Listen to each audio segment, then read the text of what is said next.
Hey everybody, Peter Zeihan here, coming to you from Colorado, where we're about to get a big dump of snow, so I figured I'd get out and hike while I could. Today we're going to talk about some of the changing power balances in the Pacific Ocean, specifically as it relates to the United States versus the Chinese. Now, everyone seems to be a little paranoid, almost a little defeatist, about the concept that the Chinese have more ships in the water than the United States has. Based on how you count those ships, they've got between 370 and 620. And on the American side, again, based on how you count the ships, somewhere between 250 and 300. So, obviously there's more there.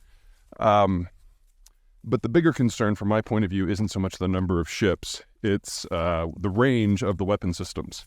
So most Chinese vessels are very small. In fact, just a couple thousand tons, things that the United States, as a rule, doesn't even bother fielding because they're too vulnerable and their range is too limited. So only about 10% of China's ships can actually go more than 1,000 miles, and very few of them have a strike capability that's more than a couple thousand miles. Obviously, America's supercarriers are fully blue water capable, and with their aircraft can strike things considerable distance away, especially if they're using standoff missiles. So I've never considered this a fair conversation or a fair fight in the first place, but let's say that I was concerned. Let's say that with the Chinese expansion of intermediate range missiles, kind of in the 500 kilometer, 5,000 range, that they could really hold back U.S. naval forces. Well, if that is your concern, never really was mine, but if that is your concern, you can, got slick all of a sudden. You can rest easy because there have been a couple new developments in the Pacific that are going to be fully manifested by the end of next calendar year. The United States is going to be deploying two new types of weapon systems. The first is a land-based intermediate range missile, something that until recently was illegal in the United States. During the late Cold War, the first big arms control treaty was called the Intermediate Range Forces, or INF Treaty, and it barred any sort of land-based missile with a range between 500 kilometers and 5,500 kilometers. The idea is that if you remove those from the equation, then Europe is relatively immune from a blitzkrieg nuclear strike from the Soviet Union, and vice versa. The land-based systems in Europe wouldn't be able to hit the western parts of the former Soviet Union where the bulk of the Soviet population lived. Well, two things led to that treaty's demise in 2019. First, the Russians just started ignoring it and deploying their own weapon systems. And second, the Chinese, who were never a signatory, started implementing these things en masse. So rather than work with the United States to expand the arms control regimen to give themselves greater security, they just decided that everybody else sucked.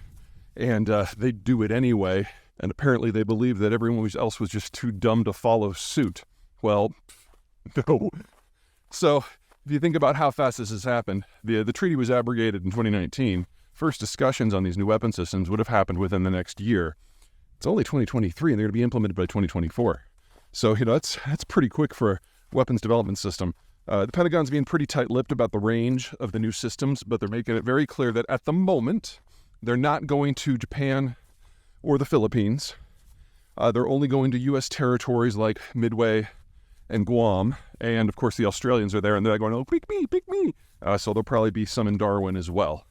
And that basically allows the United States, with the flick of a few buttons, to launch cruise missiles with ranges in the thousands of kilometers to basically intersect any shipping route and any naval patrol that the Chinese are currently putting out. Although these are mostly land-based, so it's going to be more about land attack for the most part, which brings us to the second piece. There's another new weapon system that's going out primarily to the subs, and that is a version of the Tomahawk cruise missile, which will now be able to target maritime targets. So for those of you who remember back to the Gulf War in 1992, we're going to break here for a minute. Sorry about that. Fire mitigation crew. Kind of noisy. Anyway, sea-launched Tomahawks, which will be able to target maritime targets. Now, for those of you who remember back to 1992 in the Gulf War, you'll recall that they were the first of our smart weapons. Basically, systems that could follow a GPS map and target things from over 1,000 miles away with a warhead that has about a half a ton. Now, you throw something like that against a vessel, there aren't a lot of vessels that can take more than one hit from something like that. The problem, of course, has been targeting remotely. Now, you can use real-time GPS information to target your missiles. The Chinese do some version of that with their ballistic missiles, which are designed to take out U.S. naval targets. The problem with that strategy, and one of the reasons why I've never been overly impressed with Chinese weaponry, is unless you have active eyes on, your missile's blind and it can't adjust on its own. So you can program in a path, kind of like what the Shahed drones are being used for in the Ukraine war, the Russians. They basically program in a specific point in space. So when they hit a school or an apartment complex, they're specifically aiming for it. They're kind of dumb weapons, even if they do have a degree of guidance.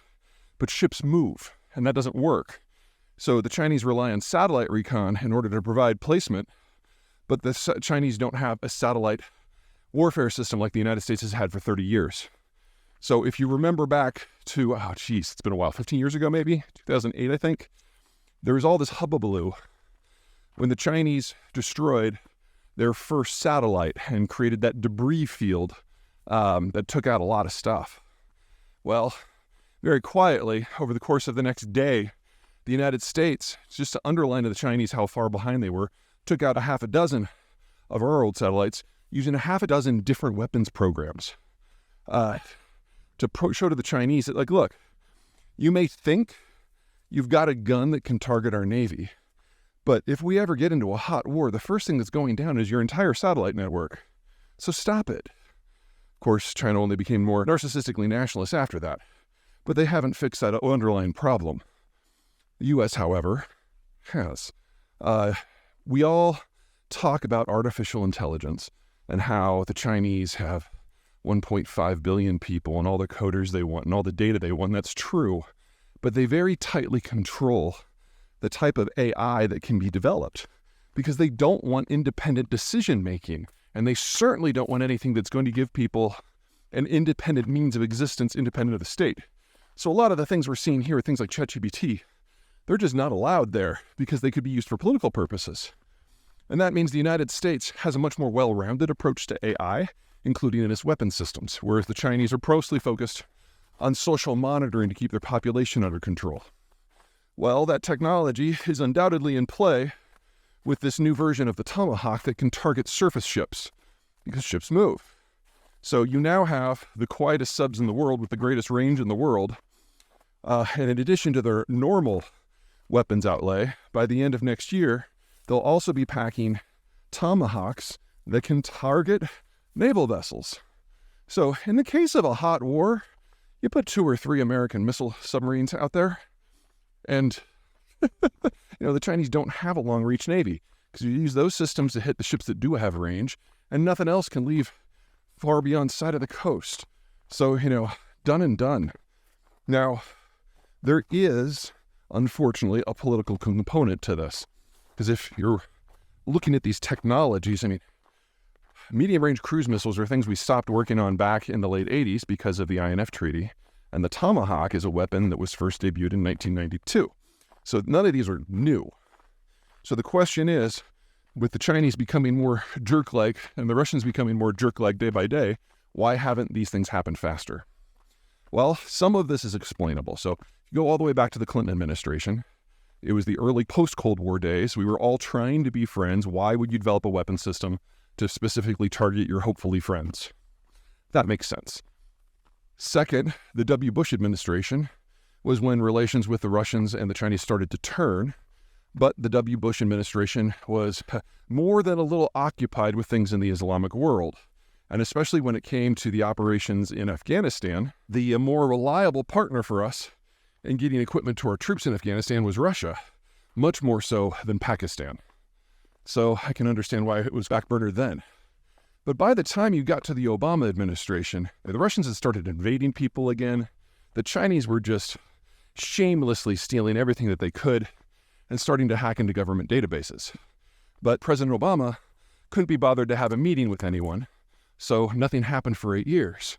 He also kind of unofficially thought of the U.S. military as an enemy and didn't want to imbue it with any more power than he had to. Well, then we get to the Trump administration. Updates to the strategic doctrine and new weapon systems, that doesn't work by tweet. And so we basically got some strategic incompetence 2 administrations in a row lasting 12 years during the period while the Russians and the Chinese were starting to feel out how they could expand their influence. So it wasn't until Joe Biden that we actually got firm decision-making on the development and deployment of these things. So there's a lot of reasons I don't like Joe Biden, but one of the advantages of having a president that's been around for 170 gajillion years is back in the 80s, when he was a full-ass grown great-grandpa, he remembered these systems. He remembered the dawn of the tomahawk. He remembered the weapons we were working on when the INF Treaty was adopted. For him, the context that was necessary to develop in order to make the political decisions to order these developments was already there. And so as long as he's not a drooling mess, we're getting a lot more robust security decision-making, especially forward-looking decision-making, than we have had since at least George Herbert Walker Bush in 1991. Is it enough? We'll see.